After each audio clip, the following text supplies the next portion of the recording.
Morning students estate के लिए हमने 6th क्लास की हिंदी शुरू की हुई थी। 3 लेसन हमारे इससे पहले वीडियो के अंदर कवर हो चुके हैं। आज हम शुरू करते हैं लेसन नंबर 4 से। तो 4 लेसन का नाम है चांद से थोड़ी सी गप्पे। चांद से थोड़ी सी गप्पे 10-11 साल की एक लड़की है जो शमशेर बहादुर सिंह के द्वारा लिखी गई है। और यह 10-11 साल लड़की चांद से गप्पे लड़ा रही है। किस प्रकार वो चांद को घटना बढ़ना देखकर कैसे बोल रही हैं, ये सारा हम इस कविता के अंदर पढ़ेंगे। चांद से थोड़ी सी गप्पे शमशेर बहादुर सिंह के लिए। और बातें कौन कर रही है? 10-11 साल की छोटी सी लड़की। तो ये शुरू करते हैं। शमशेर बहादुर सिंह का जन्म कब और कहाँ हुआ? 13 जनवरी 1911 में देहरादून के अंदर हुआ। स्टूडेंट्स, कब हुआ? 13 जनवरी 1911 में देहरादून के अंदर किसका जन्म हुआ? शमशेर बहादुर सिंह का। उनके पिता का नाम पूछा जाए तो तारिफ सिंह था। उनके पिता का नाम तारिफ सिंह, माता का नाम प्रभु देवी। देखो 3 क्वेश्चन जाते हैं कि शमशेर बहादुर सिंह का जन्म कब हुआ? 1911 में 13 जनवरी को। कहाँ हुआ? देहरादून के अंदर हुआ। पिता का नाम तारिफ सिंह, माता का नाम प्रभु देवी। इन्होंने उच्च शिक्षा कहाँ से प्राप्त की? इलाहाबाद विश्वविद्यालय से। उच्च शिक्षा प्राप्त की इलाहाबाद विश्वविद्यालय से। फिर ये बातें हो रही है कि गोल है मगर खूब आप तिरछे नज़र आते हैं, जरा यह किसके लिए प्रयुक्त किया गया है? तो यह शब्द चांद के लिए प्रयुक्त किया गया है कि तिरछे या फिर भी आप गोल नज़र आते हैं। ये बातें सारी चांद के लिए प्रयुक्त की जा रही हैं। चांद ने क्या पहना हुआ है? चांद ने आकाश रूपी वस्त्र पहने हुए। क्या पहने हुए हैं? आकाश रूपी वस्त्र पहने हुए हैं। चांद का सिर्फ क्या खुला हुआ है? तो चांद का सिर्फ मुंह खुला हुआ है। सिमत का मतलब होता है स्टूडेंट दिशाएं। और चांद को बीमारी कैसी है? चांद को घटने बढ़ने की स्थायी बीमारी है। अगर घटने का नाम लेता शुरू हो जाता है तो घटता ही रहता है, और बढ़ने का नाम ले तो बढ़ता ही रहता है। इसलिए चांद को घटने बढ़ने की बीमारी कैसी बताई गई है? स्थायी बताई गई है। स्टूडेंट्स, एक बार दोबारा देखते हैं। देखो, चांद से थोड़ी सी गप्पे 10-11 साल लड़की के द्वारा लिखी गई है और लिखने वाले का नाम है शमशेर बहादुर सिंह। इनका जन्म 13 जनवरी 1911 कहाँ पर हुआ?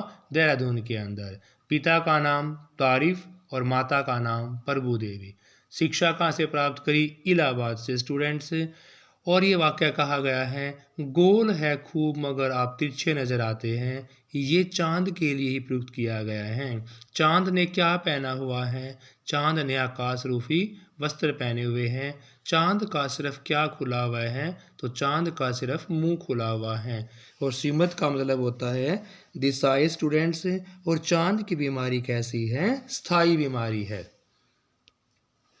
नेक्स्ट क्वेश्चन स्टूडेंट्स, चांद किस दिन पूरा गोल मटोल दिखाई देता है? तो चांद जब बढ़ता ही रहता है तो पूरा गोल मटोल पूर्णिमा को दिखाई देता है। यानी कि चांद पूरा गोल मटोल दिखाई देता है पूर्णिमा को। अगला क्वेश्चन है चारों दिशाओं में चांद की फैली सी, यानी चारों दिशाओं में चांद की क्या फैली हुई है? चारों दिशाओं में चांद की पोशाक फैली हुई है। स्टूडेंट्स, क्या फैली हुई है? चारों दिशाओं में चांद की पोशाक फैली हुई है। वह जी वाह में क्या छिपा हुआ है? व्यंग्य छिपा हुआ है। लड़की स्वयं को नहीं मानती। इस कविता में लड़की स्वयं को मूर्ख नहीं मानती। आकाश कैसा है? आकाश तारों से जड़ा हुआ है। स्टूडेंट्स, ये 5 क्वेश्चन दोबारा देखते हैं। देखो, चांद किस दिन पूरा गोल मटोल दिखाई देता है? तो आपको याद करना है पूर्णिमा को। चांद पूरा गोल मटोल पूर्णिमा को दिखाई देता है। चारों दिशाओं में चांद की क्या फैली हुई है? चारों चिंताओं में चांद की पोशाक फैली हुई है। वह जीवा में क्या है? वह जीवा में व्यंग्य छिपा हुआ है। लड़की स्वयं को क्या नहीं मानती? लड़की स्वयं को मूर्ख नहीं मानती। अगला क्वेश्चन है आकाश कैसा है? आकाश तारों से जड़ा हुआ है। स्टूडेंट्स, आकाश तारों से जड़ा हुआ है। चांद कब तक बढ़ता जाता है? जब तक बिल्कुल गोल न हो जाए। यानी चांद को बढ़ने की बीमारी जब तक स्थायी रहती है, जब तक वह बिल्कुल गोल न हो जाए। क्या बोला गया है? कि चांद तब तक बढ़ता रहता है जब तक वह बिल्कुल गोल ना हो जाए। लड़की के अनुसार चांद को क्या है? लड़की के अनुसार चांद को बीमारी है। चांद से थोड़ी सी गप्पे कविता के कवि का नाम पूछा हुआ है, तो आपको पता ही है शमशेर बहादुर सिंह है। कवि ने गोरा चिट्टा किसे कहा है? कवि ने गोरा चिट्टा किसको कहा? चांद को कहा है। कविता में आप से किसे संबोधित किया गया है? तो कविता में आप से चांद को संबोधित किया गया है। कविता में आप से किसे संबोधित किया गया है? तो कविता में आप से चांद को संबोधित किया गया है। और कवि ने गोरा चिट्टा किसे कहा है? कवि ने गोरा चिट्टा चांद को कहा है। चांद से थोड़ी सी गप्पे कविता के कवि का नाम शमशेर बहादुर सिंह है। और लड़की के अनुसार चांद को क्या है? चांद को बीमारी है।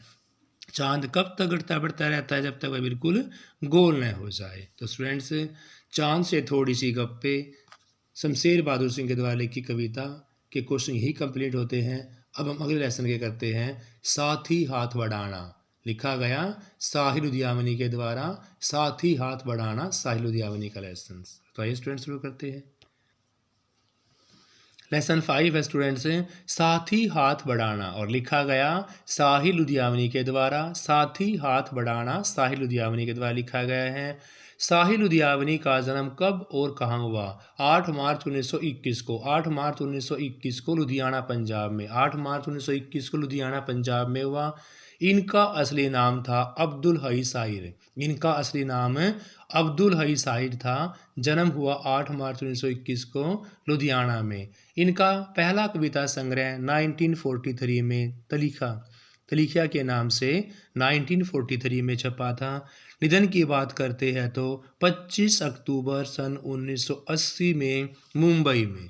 25 अक्टूबर 1980 मुंबई में हुआ।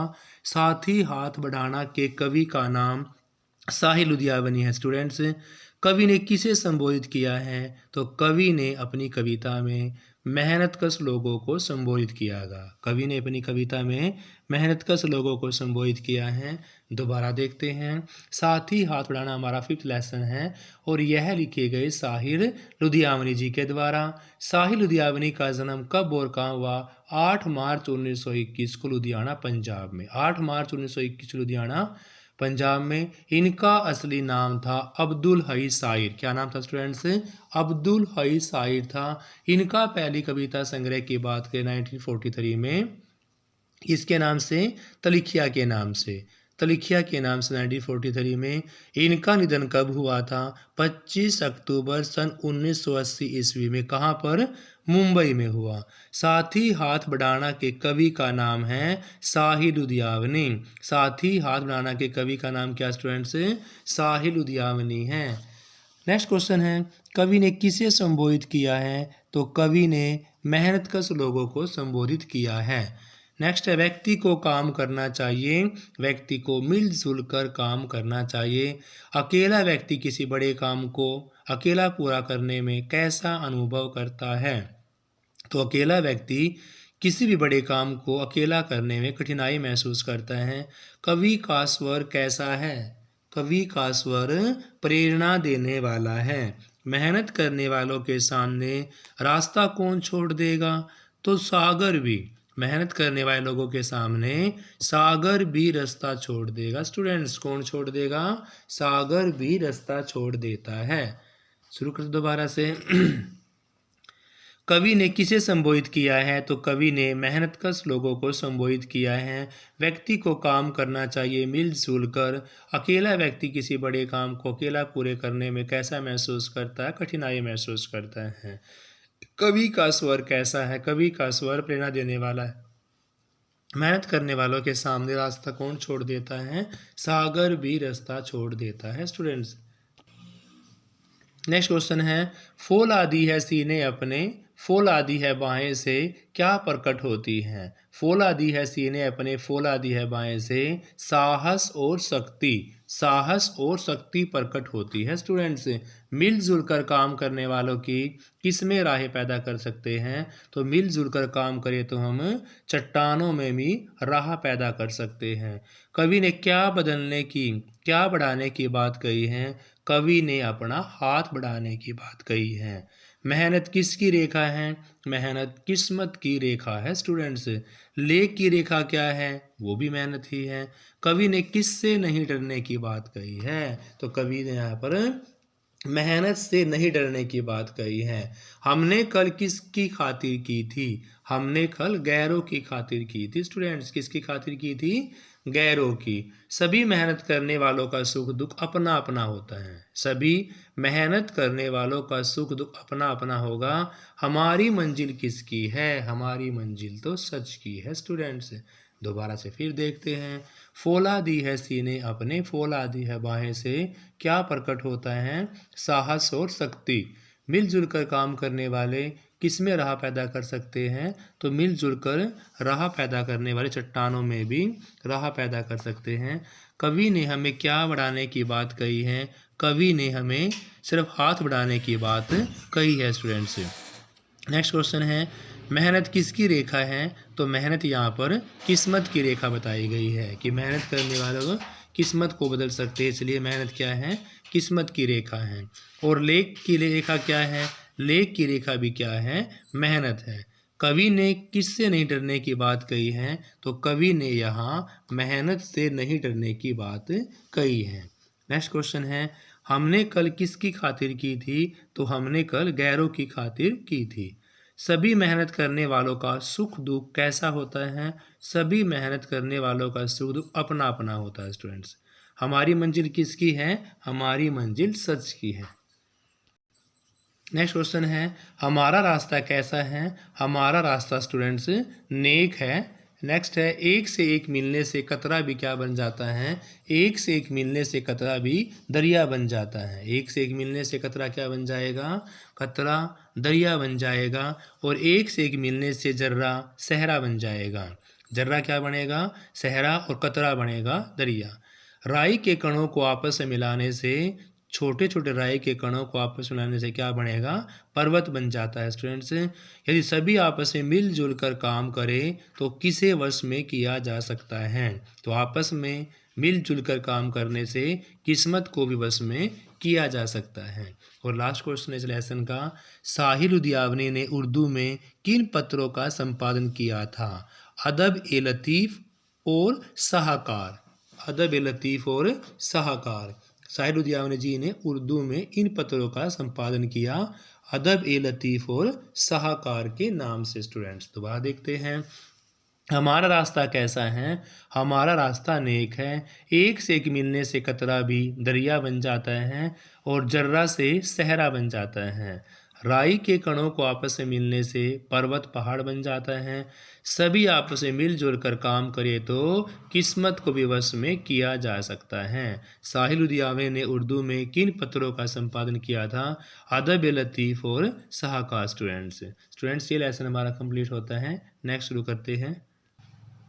नेक्स्ट लेसन है, ऐसे ऐसे। और ऐसे ऐसे लिखा गया विष्णु प्रभाकर जी के द्वारा। ऐसे ऐसे लिखा गया विष्णु प्रभाकर जी के द्वारा। तो आइए ऐसे ऐसे के बारे में जान लेते हैं। फर्स्ट क्वेश्चन है, विष्णु प्रभाकर का जन्म कब हुआ?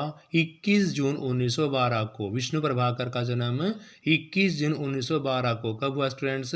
21 जून 1912 ईस्वी में। विष्णु प्रभाकर का जन्म कहाँ हुआ? विष्णु प्रभाकर का जन्म हुआ उत्तर प्रदेश के ज़िला मुजफ्फरनगर के भारीपुर गांव में। उत्तर प्रदेश के ज़िला मुजफ्फरनगर के भारीपुर गांव में हुआ स्टूडेंट्स। किसका? विष्णु प्रभाकर का। कब हुआ? 21 जून 1912 को। उत्तर प्रदेश के ज़िला मुजफ्फरनगर के गांव का नाम पूछा हुआ है तो भारीपुर गांव में। ऐसे ऐसे किसे हो रहा था? तो ऐसे ऐसे लिखा गया विष्णु प्रभाकर के द्वारा मोहन के पेट में हो रहा था। मोहन को ऐसे ऐसे कहाँ हो रहा था? पेट में हो रहा था। फिर है, वैद्य जी ने नाड़ी देखकर मोहन को किसका प्रकोप बताया? तो वैद्य जी ने नाड़ी को देखकर मोहन को वात का प्रकोप बताया स्टूडेंट्स। वैद्य जी ने मोहन की जीभ को देखकर उसको क्या बीमारी बताई? तो वैद्य जी ने मोहन की जीभ को देखकर उसको कब्ज बीमारी बताई स्टूडेंट्स। 6 क्वेश्चन दोबारा देखते हैं। विष्णु प्रभाकर का जन्म कब हुआ? 21 जून 1912 को। 21 जून 1912 को हुआ स्टूडेंट्स। विष्णु प्रभाकर का जन्म कब हुआ? उत्तर प्रदेश के जिला मुजफ्फरनगर के भारीपुर गांव में। ऐसे ऐसे किसे हुआ है? ऐसे ऐसे तो मोहन को हुआ स्टूडेंट्स, और ऐसे ऐसे मोहन को हुआ कहाँ पर है, पेट में हुआ है। वैद्य जी ने नाड़ी देखकर मोहन को किसका प्रकोप बताया, तो वैद्य जी ने नाड़ी देखकर मोहन को वात का प्रकोप बताया। वैद्य जी ने मोहन की जीभ को देखकर क्या बीमारी बताई, तो जीभ को देखकर क्या बताई, कब्ज बताई स्टूडेंट्स। अगला क्वेश्चन है, वैद्य जी ने अपनी पुड़िया में ऐसे ऐसे बीमारी को किसके सिर से सींग भगाने के समान बताया है, तो वैद्य जी ने अपनी पुड़िया में ऐसे ऐसे बीमारी को सींग भगाने की बात कही है गधे के सिर से। जैसे गधे के सिर पर सींग नहीं होते, ऐसे ऐसे वैद्य जी ने कहा कि पुड़िया लेने से मोहन के पेट से ऐसे ऐसे बीमारी भाग जाएगी, जैसे गधे के सिर से सींग भाग गया। मोहन को मास्टर जी ने कितने दिनों की छुट्टी दी थी, तो मोहन को मास्टर जी ने सिर्फ 2 दिन की छुट्टी दी थी। कितने दिन की, सिर्फ और सिर्फ 2 दिन की छुट्टी स्टूडेंट्स। नेक्स्ट है, मोहन ने ऐसे ऐसे बीमारी का बहाना क्यों बनाया। मोहन ने ऐसे ऐसे बीमारी का बहाना बताया कि स्कूल का काम नहीं करना पड़े, क्योंकि स्कूल का काम नहीं किया था, तो छुटकारा पाने के लिए मोहन ने क्या किया, ऐसे ऐसे का बहाना बनाया।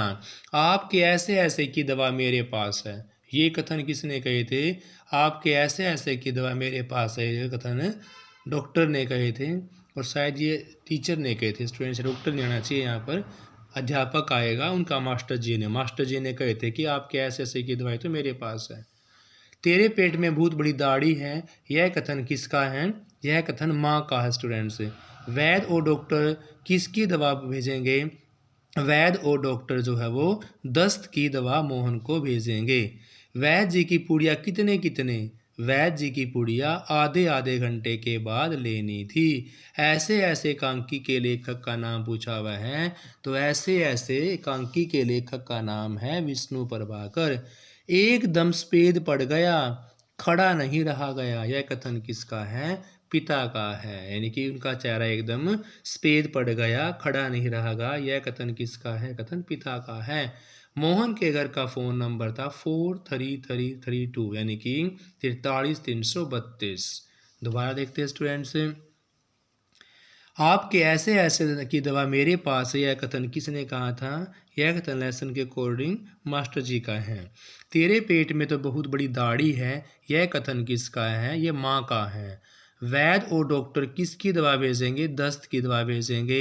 वैद्य जी की पुड़िया कितने कितने घंटे बाद, आधे आधे घंटे बाद लेनी है स्टूडेंट्स।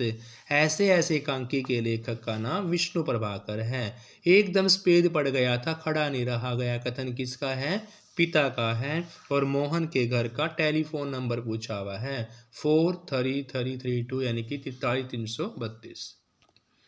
नेक्स्ट क्वेश्चन है, मोहन की उम्र कितनी है स्टूडेंट्स, तो मोहन की उम्र 8-9 वर्ष की है। मोहन की उम्र 8-9 वर्ष की है। मोहन कौन सी कक्षा में पढ़ता है, तो मोहन तीसरी कक्षा में पढ़ता है। 8-9 वर्ष का, तीसरी कक्षा में। मोहन की बीमारी पर कितने रुपए, मोहन की बीमारी पर 15 से 20 रुपये खर्च आया। डॉक्टर ने मोहन को कौन सी बीमारी बताई, डॉक्टर ने कब्ज बीमारी मोहन को बताई।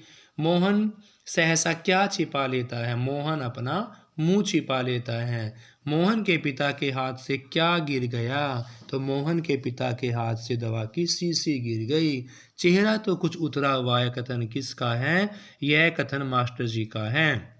मोहन के पेट में फोड़ा होने की बात सुनकर मोहन की माँ पर क्या प्रभाव पड़ा, तो मोहन की माँ कांपने लगी। जब मोहन की माँ ने यह सुना कि मोहन के पेट में फोड़ा है, तो उसकी माँ कांपने लगी स्टूडेंट्स। तो बात देखते हैं, मोहन की उम्र बताई गई है 8-9 वर्ष। मोहन पढ़ता है तीसरी कक्षा में। मोहन की बीमारी पर खर्चा आया 15 से 20 रुपये। डॉक्टर ने मोहन को कौन सी बीमारी बताई थी, कब्ज बताई थी। मोहन से ऐसा क्या छिपा लिया पड़ा, तो मोहन ने अपना मुंह छिपा लिया।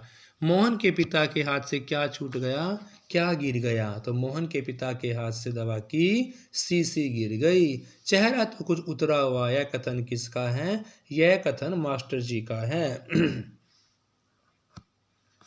चेहरा तो उतरा हुआ है, कथन किसका है, मास्टर जी का है। मोहन के पेट में फोड़ा होने की बात किसने कही थी, तो मोहन के पेट में फोड़ा होने की बात कही थी मोहन की माँ ने। और मोहन की माँ को यह सुनकर क्या प्रभाव पड़ा, उनकी माँ कांपने लगी थी स्टूडेंट्स। नेक्स्ट क्वेश्चन है, मल रुक जाने से क्या बढ़ जाती है? तो मल रुक जाने से वायु का प्रकोप बढ़ जाता है। मोहन के पिता ने वैद्य जी को 5 रुपये दिए, क्योंकि 15 से 20 रुपये उसकी बीमारी पर खर्चा आया, तो मोहन के पिता ने वैद्य को सिर्फ कितने रुपये दिए?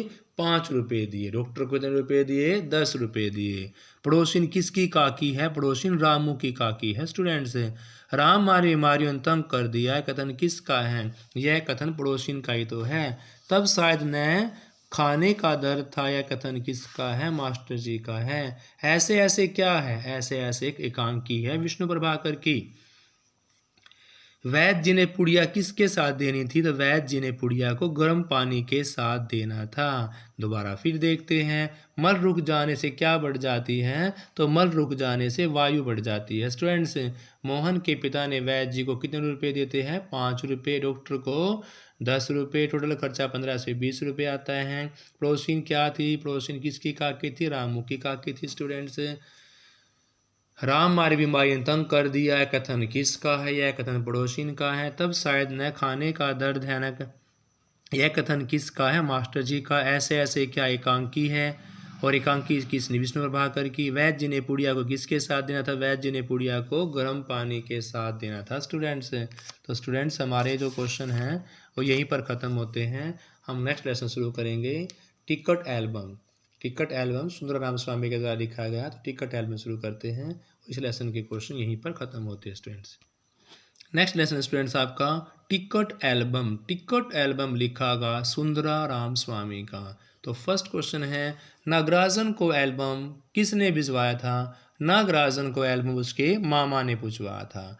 नागराजन को किस देश से एल्बम प्राप्त हुआ था? तो नागराजन को सिंगापुर से, उसके मामा सिंगापुर में रहते थे, तो सिंगापुर से प्राप्त हुआ था। तो पहला क्वेश्चन है, नागराजन को एल्बम किसने भिजवाया? उसके मामा ने भिजवाया। उसके मामा कहाँ रहते थे? सिंगापुर में।